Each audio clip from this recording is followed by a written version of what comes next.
Yo, happy Saturday, sports bettors. So we have a lot of bets open. I say this all the time. If your plays actually have an edge, again, this is all assuming your plays actually have an edge, a mathematical edge over the sports book, more bets is better, right? Because you're actually diversifying essentially a portfolio of sharp, profitable plays with an edge. It's the same reason why most people don't put all their money in one stock, right? Most people invest in an ETF or a diversified portfolio, and it's the same thing as a sharp better. You want to place as many profitable bets as you can on a daily basis, and I'm going to be taking you through a soccer play, right? And soccer, kind of interesting sport. I do not watch it, but the same concepts of finding value, finding an edge, just like a savvy investor, a day trader, they apply to betting on soccer, NBA, whatever.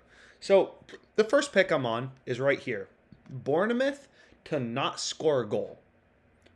Right? Bournemouth under half of a team total goal. So lines have been moving in this game. You can see the profit margin. So under the percent column, percent just means profit margin. It's also referred to as edge in sports betting. It's a very common term in gambling, trading, investing, things like that. And again, what's so crazy about sports betting, what made me so excited about it is two things, right? First of all, your returns are daily. Like just assume for a fact, if you knew for certain you could make 2% every day betting on the MLB. There's 182 games in the regular season. So if you have a 2% ROI on each game over the course of a year, because these returns are daily, again, assuming you're putting in the work, you're not lazy, and you're betting every day. You need to be constantly hunting for good edges. You need to be betting every single day. But assuming you are, 2%, 182, in a regular season, that's a 364% ROI over the course of the MLB season. So you can earn some pretty crazy returns as a sports bettor if you actually have an edge. Now, the second reason is every book sets lines independently, right? So my background is from the financial world, trader, quant trader, and this is crazy, right? Like, it's not like if I go to TD Ameritrade versus Fidelity, I see Facebook have a $20 dollar gap in price or a $28 gap in price. But you look at Bournemouth under half of a team total goal, there's a freaking 28-cent gap between BetRivers and FanDuel. FanDuel is pricing this at plus 140, which looks like crazy value, right? WinBet, DraftKings kind of have this at plus 120. BetRivers and a bunch of other books at plus 112. Pinnacle, sharpest bookmaker out there, especially for soccer, right? Only 19 cents of spread or width in their market. They're at plus 125. So clearly FanDuel looks like a pretty good line discrepancy, right? In OddsJam, you can see I locked it in right here. So 142.90, it's a part of my portfolio plays. Again, as a sharp bettor, you never know when the best bets are going to occur. Right now, it's 1 a.m. on a Saturday. Sometimes it may be 1 p.m. on a Tuesday. You never know when the best plays are going to occur. But as a sharp bettor, right, OddsJam is just constantly updating all of these lines in real time from hundreds of sports books. I think there's literally hundreds of sports books on OddsJam to show you where the value is. And right here, it's pretty clear there's value on FanDuel. So I recommend, if you haven't already, toy around with this no-vig calculator.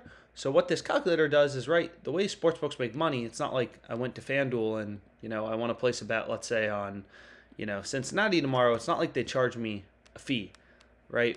And you can see they're only giving me $75, which is called a limit in sports betting. FanDuel's like, yo, you've made way too much money off us. We're only going to let you bet $75 max on Cincinnati, which is a little annoying, but just kind of is what it is.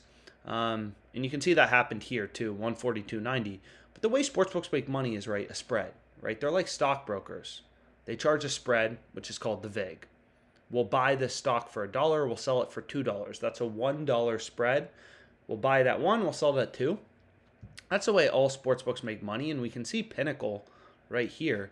They have the under at plus 125, right? They have the over at minus 144. So all these books, don't get me wrong, they have Bournemouth. They have the over favored, but the value we're getting at plus 140 justifies the wager, right? So if you put Pinnacle's market, so if you take the market from the sharpest bookmaker out there, right, and if you put that into a no-vig calculator, right here, what you're going to see is, okay, plus 125, minus 144. The fair price with the VIG removed, right? The line should be set at plus 132.79 according to Pinnacle Sportsbook, the sharpest bookmaker, right? And we're getting, plus 140. So really good value. And if you don't understand this no VIG calculator, just do me a favor. Please read through this text, understand it, internalize it.